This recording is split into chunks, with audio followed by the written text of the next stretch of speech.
AI was until recently just a twinkle in some smart programmers' eyes. Now it's like a dancing wizard who's learned to juggle, cook gourmet meals, and speak 17 languages overnight. Overwhelming? You bet. Exciting? Absolutely. I'm Jeremy Kaplan, and in this episode of Wonder Tools, I'm sharing an audio conversation I had recently with Nikita Roy, host of the Newsroom Robots podcast. We talked about a bunch of ways you can use AI for everyday work. Have you ever dreamed of creating social videos in minutes without touching Adobe Premiere? Or maybe you want AI to spin up a quick video draft based on an article or a newsletter post you've written. Or an AI to help organize your notes or summarize meetings, or even just to help you figure out what new series is actually worth watching based on your tastes. I'll reveal tools in this conversation that have become my secret weapons for all of these scenarios. And you'll hear my take on an AI tool that's so lazy, it's actually making me a little bit more productive. It's actually called Lazy. How's that for an odd new AI twist? But this interview isn't all rainbows and algorithms. We dive into the nitty-gritty of specific tools relevant for the real work we do every day. And for privacy buffs, we've got some solutions you might appreciate. From turning coffee-fueled ramblings into coherent email prose, to managing your inbox so you have time for creative work, we cover all sorts of tools and tactics in this conversation. Some of these tools are so cool, I still can't believe you can try them for free and that they're available to almost everyone, everywhere. You'll hear a quick intro ahead from interview host Nikita Roy, and then we'll jump in. Grab your favorite note-taking tool, AI-powered or not, and let's dive into this AI adventure together. Jeremy is the Director of Teaching and Learning at the City University of New York's Craig Newmark Graduate School of Journalism and writes the Wonder Tools newsletter. In today's episode, Jeremy and I are going to be exploring the latest AI tools and share how we've been using AI in our workflows. Hi, Jeremy. Welcome back to Newsroom Robots. It's so great to have you back on the show again. I'm delighted to be here with you, Nikita.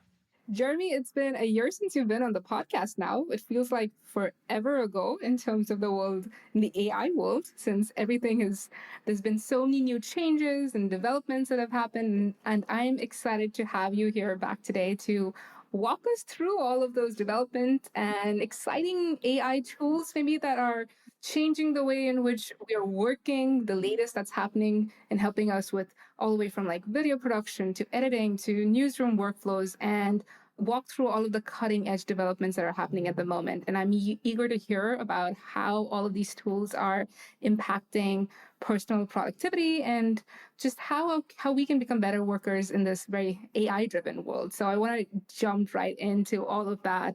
You write a lot about the tools on the Wonder Tools newsletter, and you've got your finger on the pulse of so many innovative tools. So what do you think are the key AI tools that are at the moment making the biggest impact on newsrooms? Newsrooms are using AI in a whole bunch of different ways from the very beginning of the process of gathering information and gathering ideas and collecting story ideas to delivering and presenting the stories at the end of the process. In terms of the beginning of the process, there are tools that really help with background research and understanding kind of what's happening, understanding complex issues. They include AI search tools like Perplexity, where you can kind of quickly educate yourself on a complicated topic, get up to speed with an AI-powered search that actually has citations, so it points back to the original sources. You can even focus the search on a particular subset of sources or subset of data. You can frame fairly complex sequence of searches to really understand something. And for journalists dealing with complex issues on deadline, that can be a really helpful starting point. A couple others that I think are helpful in newsrooms these days are tools for research on scientific topics or other complicated research topics. These are tools like Consensus and Elicit, which allow you to search through basically millions of professional journals in a whole range of different domains and get a summary of what research says on the topics that you're exploring, along with citations to the original studies, so that you can look back at what they said. You can even get a summary of how many people were involved in those studies and how legitimate they are from a scientific perspective. And it really speeds up the process of doing that initial research. There's still a human element when you go back and read the original study or think about it or talk to the scientists more thoroughly, but it really helps advance that initial process for journalists in newsrooms of understanding the issues, reading the original background, getting to the contextual understanding. And then there's new tools like Upward.ai, which helps you, once you're gathering that research, to organize it and put it into a format that you can then basically query and build into your own material. And this brings us to AI for notes, because so many of us as journalists, whatever part of the newsroom you're working in, you're gathering notes, you're writing drafts of things, you're putting together outlines, you're thinking through a topic, you're doing interviews and pulling tidbits from research that you're reading. And once we have those notes, in many cases, we lose details, we lose ideas in the muddle of a huge volume of material that we accumulate over time. So one of the things I've been really excited about recently is new tools to apply AI to our own notes. So rather than AI that's just trained on giant corpuses of data out there, we can actually have AI that's specifically trained on our own notes and that we provide custom instructions for and we give a specific amount of content to, because then that AI can be really tailored to what we need it to be used for. And there are a few new tools that are really exciting in this arena. One is Notebook LM, which is a Google tool that anyone can use for free that allows you to upload hundreds of documents. And these can be notes, Google Docs, a variety of different kinds of materials that you've gathered. And you create a notebook that you're then applying AI to. And it's helping you by drawing connections between different aspects of your notes and citing the original place in your notes where those ideas appear, that information appears. And it allows you to then construct new notes based on prior insights that you have or prior research that you've done or prior thinking or writing that you've done. And that really brings a new power to reporters to make sense of their own notes and materials. I like how you put that, organized it as sort of AI for research and AI for notes, both of which are tasks that you need to do as a journalist. Getting a quick overview of a particular topic, Perplexity is so great for doing that instead of ChatGPT, which I keep telling folks about so that you can get those sources and verify and fact check that information. And then you have AI for notes as well. But kind of also just so much of evolution been there for a lot of the different tools to help you with like images and videos. What about the different workflows that exist in the newsrooms where you're taking content and making it into different formats? Yeah, there's a tremendous amount that the AI tools can do in terms of helping us convert from one format to another. Just to wrap up that point about AI for notes, a couple of other tools along those lines that are really useful include Claude's new projects tool, which basically allows you to upload up to 500 pages worth of material, 200K in terms of the kind of AI technical side, and you are able to put in all sorts of different kinds of documents, your own notes, your own drafts, your style guide, your past examples, and you can then basically provide a custom instruction which allows the AI to then really help you understand what's in your own notes and materials and reframe that, reorganize that, pull out bits that you might not have noticed, and summarize that, create outlines from that, or even create a draft of new materials from that you can then build on. And an additional way to do that is through a custom GPT, right, that you can create with OpenAI's custom GPT. So there are now multiple ways to create custom solutions where we can apply AI to our own materials, which can be really, really powerful and useful. And I think we'll see more and more of those AI tools that we can apply to our own notes. One last example I'll mention is mem.ai, which got a $20 million investment a couple of years back from OpenAI, which was already identifying notes as an area where AI can be quite useful. And they are working on and releasing soon a new version, a really big update to that platform, which will make it much easier for us to apply AI to our own notes in a kind of tool like an Evernote type tool or a Notion type tool that's great for anyone who's interested in personal knowledge management, so-called PKM.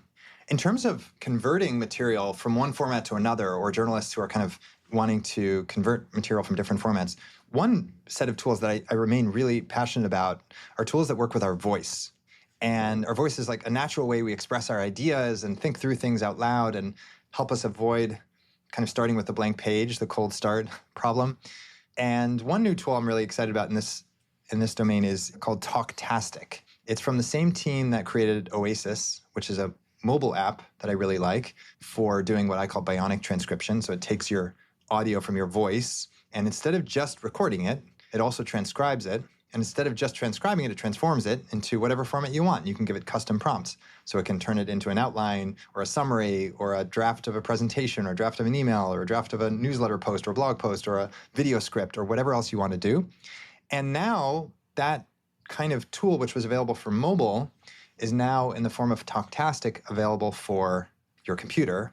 And you can use it in combination with any app you're using. So if you use Microsoft Word, if you use any email tool, if you use basically any tool or app on your computer, you can talk to your computer and then basically apply AI to whatever you're talking about and paste that in directly to whatever app you're using. So it's helpful in the workflow that journalists have for just getting information into whatever app or tool they're using.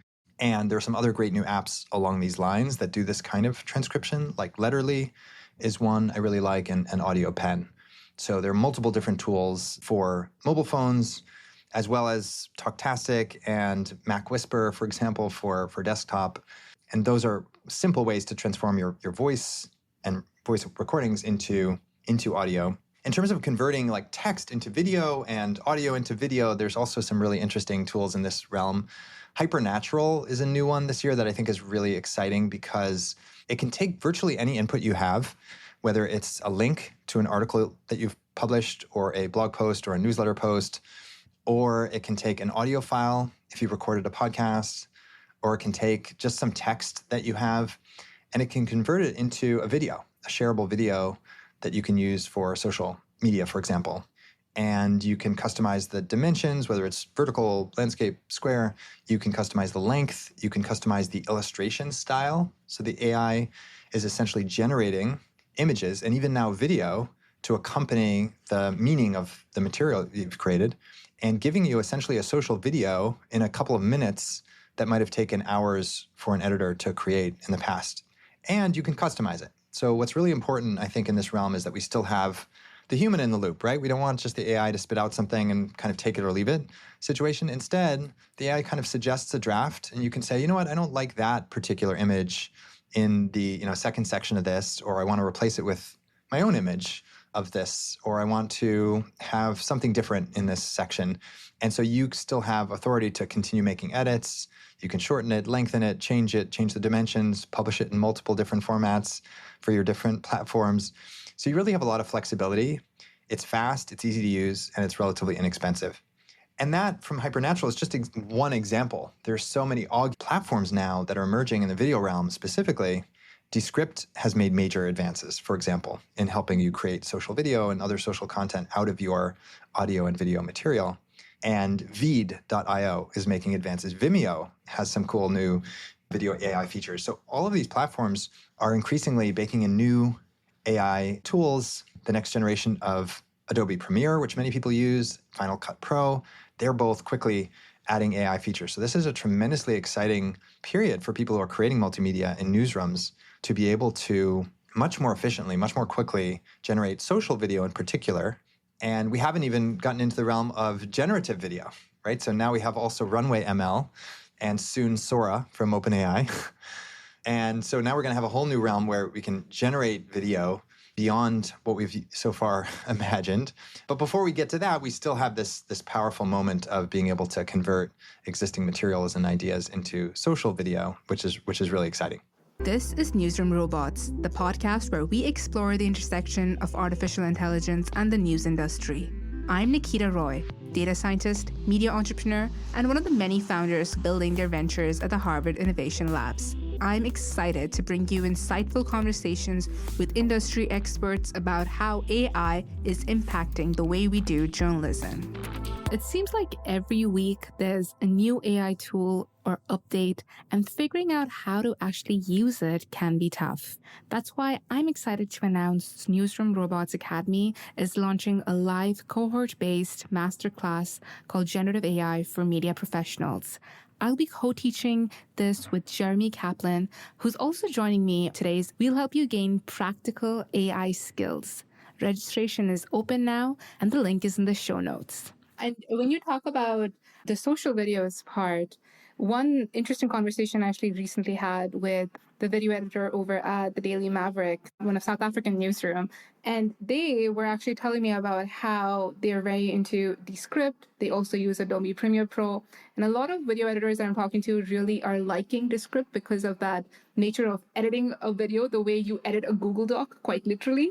And so they can send it over to journalists, and journalists can just edit the video versus having to go back and forth with them and talk to them as well. But one very interesting point that she actually brought up, I asked her about these tools that you're taking, right? Converting a story into videos. And they felt that they were losing their IP and their brand ID basically when those tools were being used. So it was very interesting also to hear and see how do you keep your brand ID maybe when you are using these kinds of tools, what differentiates you from the rest of it and not being noise. So I was wondering if you have thoughts on that specifically when you're using all of these tools. What is the trade-off mainly that you're looking at? I think it's a great issue for people to wrestle with and consider.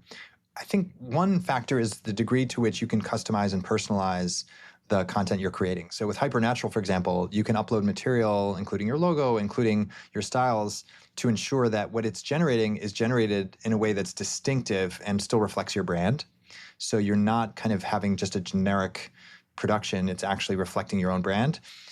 And in the case of other AI tools, we still retain the control of the storytelling and the narrative and the kind of content we're putting in and the way in which we're steering the AI to create something as an output. So we need to, for example, train the AI with very specific custom detailed prompts and even documents that are setting context, right? In the case of Claude projects, we're providing foundational documents to help show what our style is, right? And what our approach is and what our tone is. So that helps ensure that it's still reflecting our style. And then we're going to humanize it further after that. So once we take an output from an AI, we're still further customizing it, in many cases, adding context for it or refining it further. So I think that does help us maintain our personality and our brand and our style. However, I do think we're moving into an era when creating good content or good enough content in many cases is going to be accessible to many more organizations and individuals and creators. And so that means that the power we had in previous periods to basically stand out just because we had good production value or because we had a brand name, I think that will be diminished. And that means that we'll have to fight harder to be distinctive.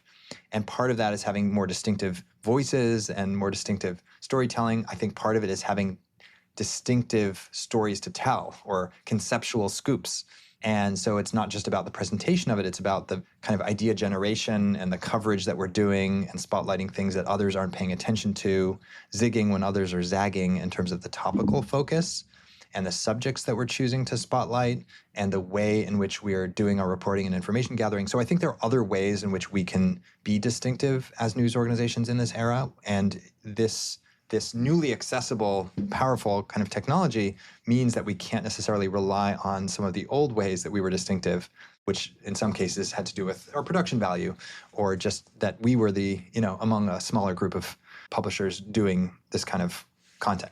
Yeah, exactly. And I think you summed that up very well and said that really well in terms of how producing good quality content is going to become easier. Just the production value of that is going to be easier to do. You don't need to have a whole studio right now to record a podcast and do videos because these tools help very well with editing, these AI editing softwares to take out all of the noise and to do that. And that's something that you can just do with Descript at the moment with the click of a button. I don't even need a producer if I were just using Descript's AI tools to do that. And so that's interesting to see what differentiates us from the rest of the content and noise that's going to be out there and how do we make ourselves more unique.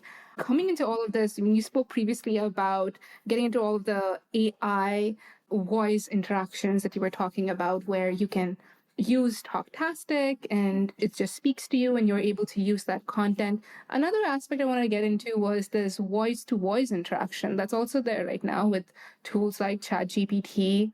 I love it a lot. I just got access to their advanced voice feature, which is having a lot of tones, and it can be really angry and sad and excited. And when I just got it, I just kept on telling all of the emotions that I know and made it speak in that way. But it's also really quick in the way it's responding. And so that I want to get into more in terms of like, how do we then focus on using AI for our own personal productivity and helping become better workers and better leaders in the way we are doing our work, because now we have somebody with whom we can brainstorm and just have a conversation with. How do you see AI helping us just doing better work and being better people at work, I would say?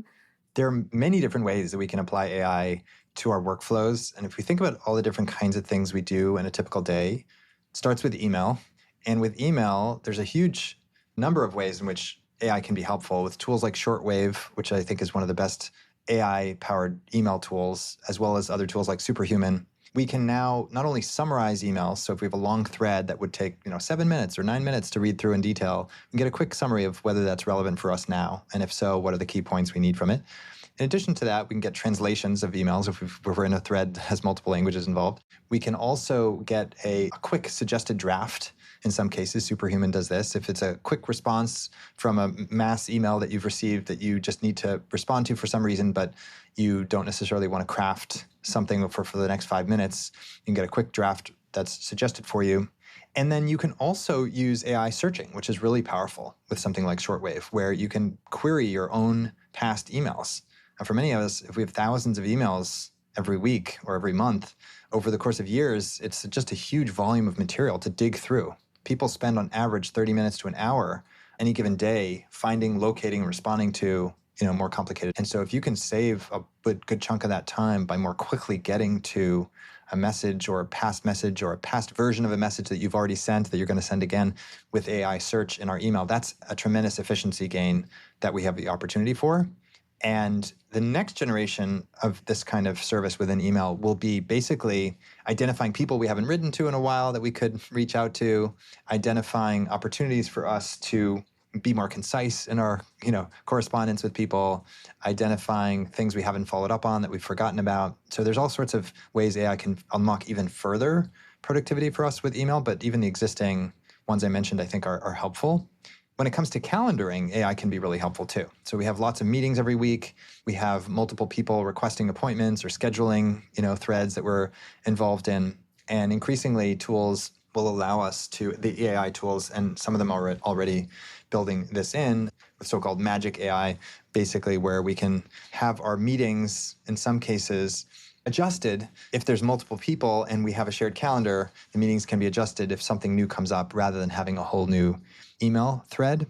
That can be quite helpful. There's a tool called reclaim.ai, for example, that will help you organize your own calendar based on your own rules and ideas. So for example, if you want to make sure you set aside some time for meditation or set aside some time for deep work every day, it will find that time on your calendar according to what meetings you've already scheduled, and it will schedule out some time for you. And if something else comes up that's more pressing or urgent or that you have to attend to, it will reschedule your own meditation time or your own deep work time accordingly. And it will help you understand after the week is over how you've allocated your time and where you might want to make adjustments based on your own principles. So it's not telling you how to spend your time. It's not AI dictating anything for you. It's just AI responding to your own preferences and plans and helping you think them through in a more efficient and creative way. So with calendaring and with email, these are tools that are really helpful with individual workflows. With Word documents, word processing, AI can also increasingly be helpful. And there's a variety of different AI tools now for working with words and text and writing that aren't necessarily just about writing for us. That's definitely not an area where I'm encouraging people to just replace themselves with AI to do their writing for them. But it can really help with editing in particular, and in thinking through our own thoughts and organizing our own thoughts. So these are tools like Lex.app, and Butter is another one, a writing tool that's kind of interesting and useful. And there are other tools like Blaze, which help with social writing. So if you're taking a blog post or a newsletter post or an article you've written, and you want to create social media post based on that, or you want to create a script for a little video for TikTok or Instagram or YouTube based on that, or a LinkedIn carousel or some other kind of social version of that, tools like Blaze and Lex will help with that because they will help you think through the words you're choosing, but they will also help you with editing. So you can highlight a passage in Lex, for example, and ask it for some editing suggestions or observations. And Lex does something else, which is really helpful for writers, which is helps identify common writing problems, right? The use of cliches, the use of passive verbs, the redundant language we sometimes use. My old teacher used to joke about the Department of Redundancies department. And other common weaknesses in our writing, we can basically ask Lex to identify and comment on and just highlight. And then we can choose ourselves whether we want to, make that change or not. So it's still about our writing.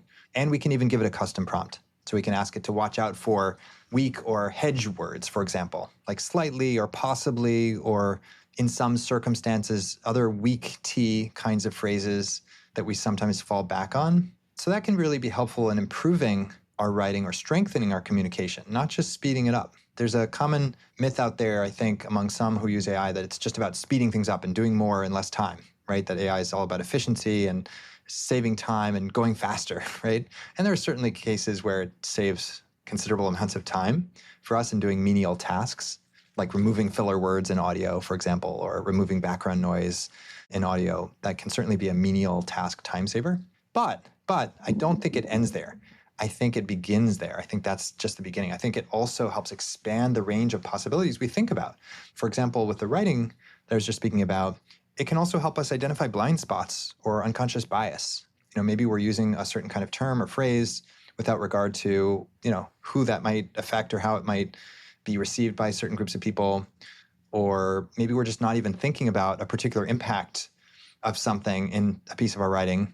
And so the AI can actually help us, from an editorial point of view, consider more possibilities of blind spots we might have, or unconscious bias, or things we might not have considered, perspectives we might not have considered, or implications we might not have considered, or questions we may not have answered, or areas where we haven't provided documentation or evidence of something. We're making a claim without evidence or without backing it up. And it can even help us consider more headlines or more subject lines, or consider more inclusive language in a certain part where we're not sure how to refer to something. It can help us include, alt text to make sure we're inclusive in terms of accessibility for the material we're creating. So all of that is baked into these kinds of next-gen word processing tools. And that's another area where for individual journalists or media professionals, those tools can make a difference in our workflow.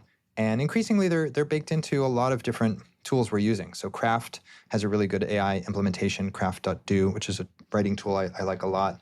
Coda and Notion have AI built in. Google Docs is building in AI. So all of these tools where you can write, in addition to Blaze and Lex and Butter, those specialized AI writing tools, even the more mainstream ones have AI built in. And now even Canva has Canva Docs with AI built into it. So AI as part of word processing and writing is really becoming a super common use for AI.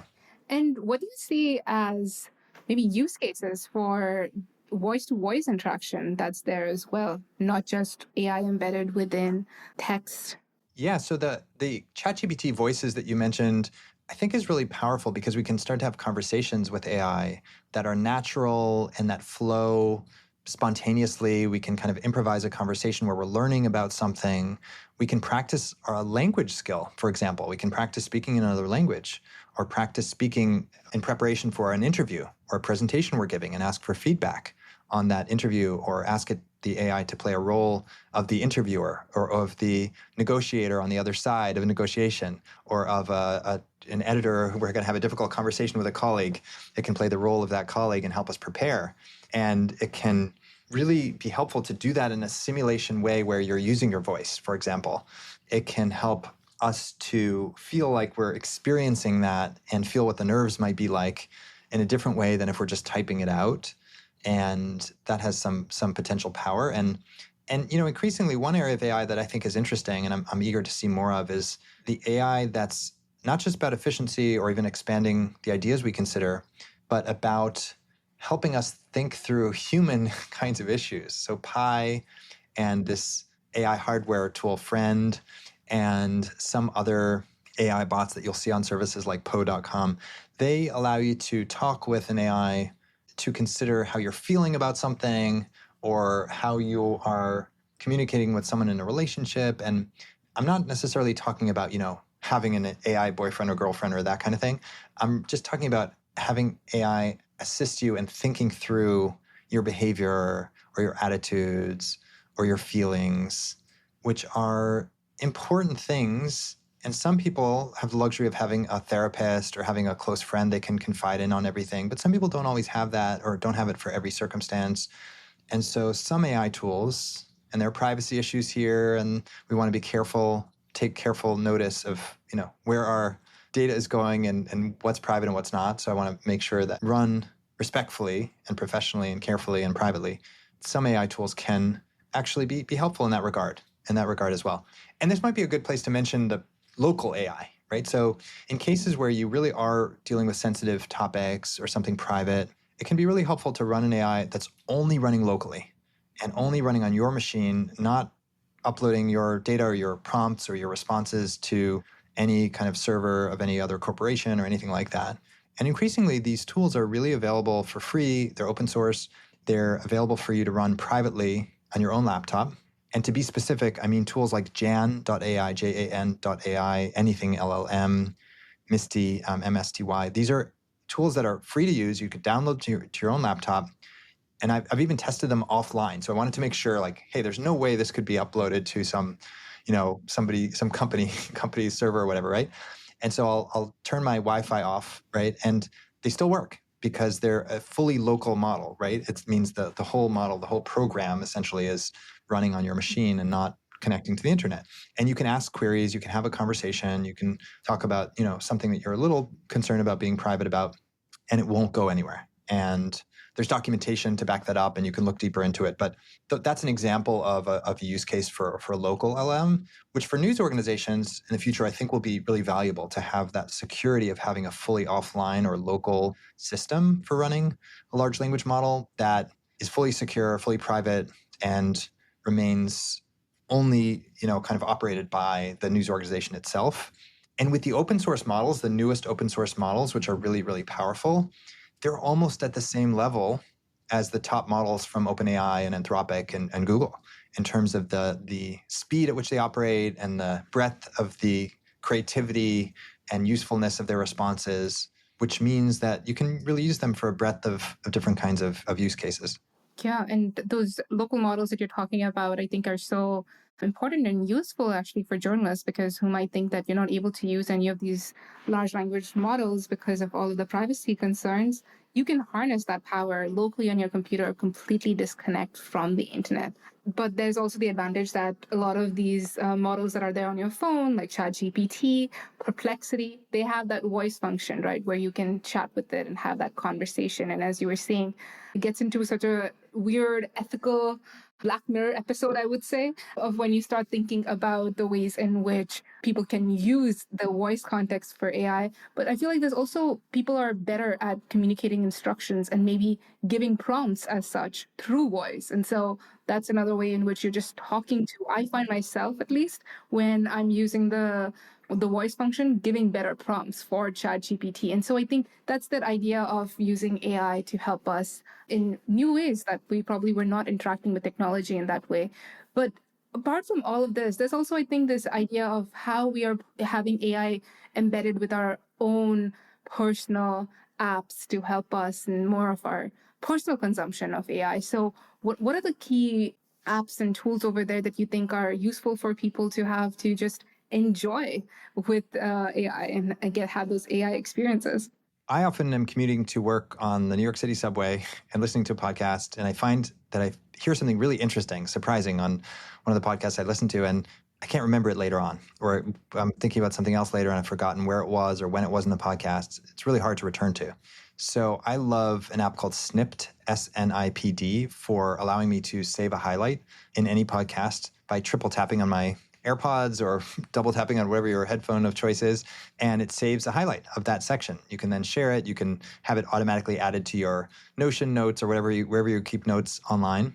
And it also will give you a quick summary of different chapters of the podcasts that you subscribe to, so you can choose which ones you want to listen to. Sometimes it's hard to tell what's going to be in an episode just from its title.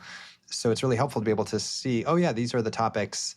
And I can even scan through and get a quick summary of an entire hour-long podcast and decide, oh, I only want to listen to the second half or whatever it might be. So Snipped is really, really useful.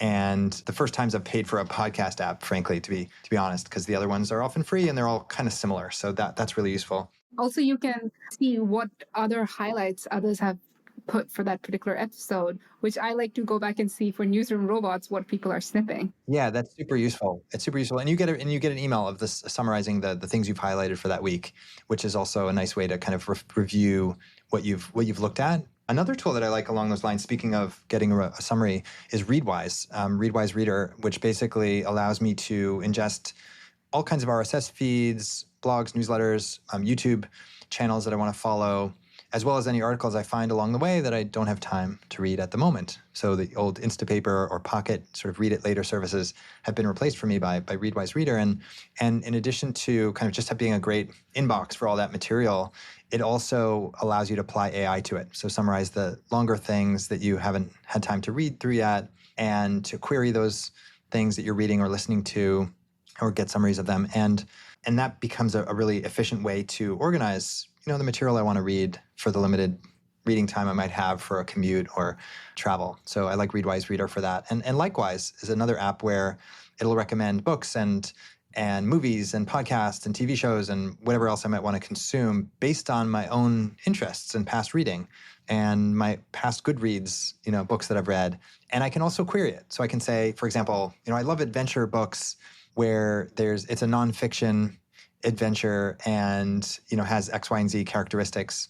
And it will basically recommend, books based on, the ratings and based on reviews and based on my prior appetites and tastes and preferences. And that's a really useful application of AI to kind of personal reading consumption or movie consumption, which I really like. And in the kind of managing information realm as well, when it comes to consumption, I find that the new generation of note-taking apps, we spoke a little bit about note-taking earlier, they're really making it easier to organize your own material, like even movies or books or podcasts or newsletters or whatever it is that you want to keep track of or keep a collection of. These new personal knowledge management apps allow you to put the information in and then query it with AI in new and helpful ways. So I'm thinking of apps, particularly like Capacities is a really great new notes app. For those who have used Notion in the past or Evernote in the past, Capacities is kind of the next generation note-taking tool, which is really great. And it's particularly great for keeping collections of, books and podcasts and movies and whatever else you're interested in collecting and organizing. Tana is another new one along these lines, AnyType. They all work really well for this, and they allow you, again, to use AI and query with AI and summarize with AI and basically add a layer of AI where we want it or not if you don't want to use the AI components. Those are really some of the great new AI tools. And one I use now called Lazy, I really, really am liking, because any note that I have in this Lazy tool, it's called Lazy because you can activate it anywhere you are on your computer with a little shortcut keyboard stroke. So you can add a note or add a clip from a website or from an email, and it will save that context. So you can get back to it really quickly, which I really like because I don't necessarily want to switch contexts and open up a whole new app each time. So Lazy is really quick with the keyboard shortcuts, but it also has this feature where any note that I make or anything that I've saved, I can apply AI, kind of the newest OpenAI model to. So I can take a complicated, rambling, messy note and then summarize it and clean it up and create an outline of it, a summary of it, or an email version of it really, really easily. And it also has all the other kind of note-taking functions. So it's a really good alternative to, just using Apple Notes or Notion or some other note-taking tool. That's so many interesting tools over there. And I'm going to try out Lazy because I would love for some shortcuts instead of having to constantly switch between windows. So that's my next thing to experiment with after this recording. And it's lazy.so, S-O, just in case anyone's looking for it, because it might be hard. If you search lazy, you might get a lot of pictures of people lounging in the beach or something. So it's lazy.so. And it's still in beta, so it's still an early tool. I just want to say that caveat. Okay. Actually, I'm just thinking about you came last year and you were speaking about a lot of tools. And I think when you're coming back this year, it's a lot of new tools. And maybe 20 to 30% are some of the same tools that are having advanced features that you're now talking about. But the landscape is changing so much. So how are you thinking about just the investment of you got this tool, now how do you know if this is helpful for you? Should you be using it? How do you experiment with that tool? It's challenging and it can be overwhelming, right? For any purpose you have, there's 13 different tools you could try and explore, and some new ones coming out for editing video or for writing every week. So it's definitely overwhelming for those of us who love to dip in and try new things. It's like being at an infinite buffet and wanting to maintain a diet. It's hard to do for certain. There's no way around that. I like the Barry Schwartz model of paradox of choice, where you kind of start with an unlimited buffet and decide you're going to limit yourself to a few options that you closely consider. And then you set a set of criteria, a handful of criteria. So I want something that's free, or I want something that's within, a $10 a month limit, or I want something that is careful with my privacy and data. You set a few criteria that are important to you. Maybe it's something that's available in a different language, or maybe it's something that is available on different devices, platforms like a phone, as well as desktop. So we each have kind of different criteria that might matter to us in different contexts. And then once you have those criteria, you apply them to a limited number of choices that you've narrowed it down to. Sometimes you can use, external reviewers to help with that process. So someone you trust as a kind of curator of things can kind of help give you a decision set to consider from, consideration set. And then you apply your criteria, like the ones I mentioned, and then you basically pick, stick, and dig. So you pick one you're going to try, you stick to it for a while and say, okay, this is the kind of social video tool I'm going to try for this month. And you stick to it for that month. And you say, at the end of the month, I'm going to decide, is this something that's answered these 3 questions? Has it been materially useful? Like, have I actually used it? Has it saved me time or added quality, right, to my workflow? And is it something that I think I'll continue to benefit from in the future, right? And if it answers those 3 questions in a positive way, then it's worth sticking to. And if not, then, you move on and explore something different that addresses that need you have. And the third part of this pick, stick, and dig is you dig in. So it's important, I think, when you're evaluating tools to get a little beyond the surface, because it might seem like, oh, it's just this. It's just the same as this other thing, or it's not really that helpful, right? Some people jump into ChatGPT, for example, or Claude, or Gemini, or Copilot, and they put in write a poem in the style of Michael Jackson about, I don't know, the Seine River or something. And they're like, oh, that's not that useful. And then they move on. But that's because they're just touched the surface, right? So it's really about picking something, sticking to it, but then digging in beyond the surface and seeing, different use cases where it could be useful, and experimenting and seeing how other people are using it, and finding really helpful ways in which it can move the needle on something important, right? So I really think it's important to use it for real projects that matter to you, so that you really see that not just theoretically, but practically, it helps you save time and do something, with higher quality, so that you can free up time for your human creativity, right? That's ultimately the real benefit of all this. It's not just about doing more for the sake of doing more, or doing things faster for the sake of writing more emails. It's doing things so that the things that we want to have time for, make time for, the people and the activities that we want to make time for, we can, because otherwise the lives that we live can be overwhelming, right? We have so many tasks, we have so many meetings, we have a growing number of emails to address and tasks to fulfill and projects to manage, that if we don't think carefully about how we're doing things in our workflow, it can overwhelm us and it can eat up all our time. Pick, stick, and dig. I'm going to be using that framework, Jeremy. I find that that's really an effective way to communicate how you should be playing around with these tools and seeing if it's helping you or not. Well, I feel like it's a whole laundry list of AI tools that we've had, and you've spoken about all of the different use cases how you've been using these tools. But I want to know, has there been one particular tool, maybe apart from ChatGPT and all of those top tools, that has really made an impact on your own personal life and the way in which you have been interacting with it? Well, Lazy.to has been helpful in ensuring that the multiple projects that I'm juggling, I still am able to really keep a close tab on in a way that is different from how I've managed projects in the past. So in the way I managed projects in the past, I had to kind of have a separate app and use something like Trello or other project managers where I'd open them up and spend separate dedicated time on those separate places.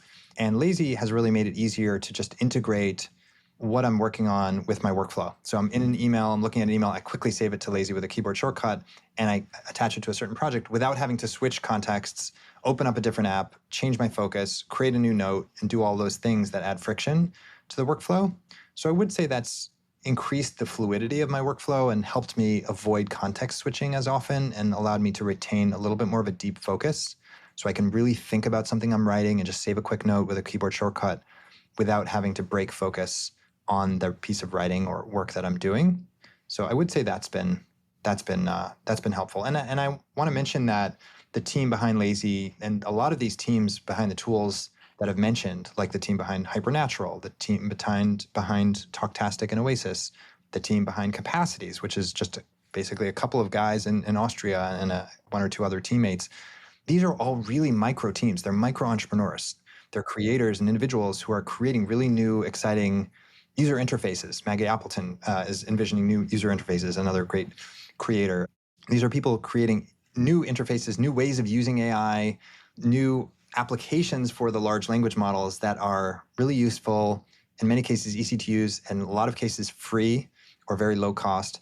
And they are, to me, at the forefront of this generation and the new generation of AI tools, which we hear a lot from OpenAI and Google and Microsoft and Anthropic and these big, big companies, Perplexity, and they're doing great things and they're doing great work and they're innovating as well.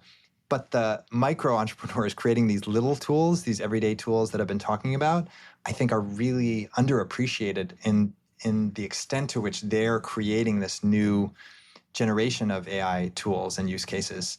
And I think we'll be hearing more and more about them in the years ahead as kind of the true AI pioneers who are not necessarily just the ones building these giant models, but the ones refining the everyday little use cases where the rubber meets the road, where you actually find value and efficiency and creativity and AI. So I just want to say a little bit of appreciation for those folks who are in the trenches doing that kind of work, sometimes outside of the spotlight. And I think that also speaks to the capabilities of AI right now, where it is helping. We didn't talk about that, but it's helping a lot in the development side. As a coder, it is the best time ever to pick up programming and even learn anything. You just need to know the basics of how to build a software, and you have AI tools that are going to help build out that vision. And so that's what we're seeing. And I think that's one part that also gets me excited, because you're seeing that happening in the tech side. That innovation is also happening in the newsroom side, and there's a lot more. It's all about just keeping the user at the center of what you're building and seeing if they're excited by it, what are they liking, what are their pain points, and then building outside of that. And you don't need this giant team like OpenAI and Google and Microsoft. It's the small ones that are also at the top of your list right now. So that's what we're seeing.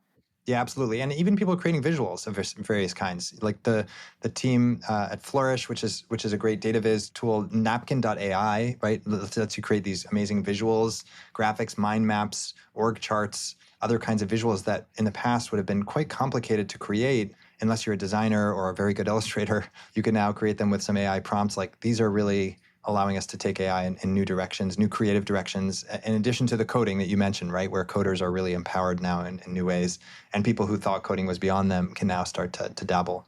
Absolutely. Well, Jeremy, this is, as always, whenever I talk to you, it's always a Wonder Tool session. And I feel like everyone listening to this is going to be going away with a laundry list of AI tools that they need to then pick, stick, and dig to and try out. So it's been so great having you back on the podcast. And I'm excited to be now also teaching another course with you as part of Newsroom Robots Academy, and having this AI course where hopefully we'll have a lot of people joining us as we walk through and actually show how these tools work, where AI can fit into your work, and what we can do.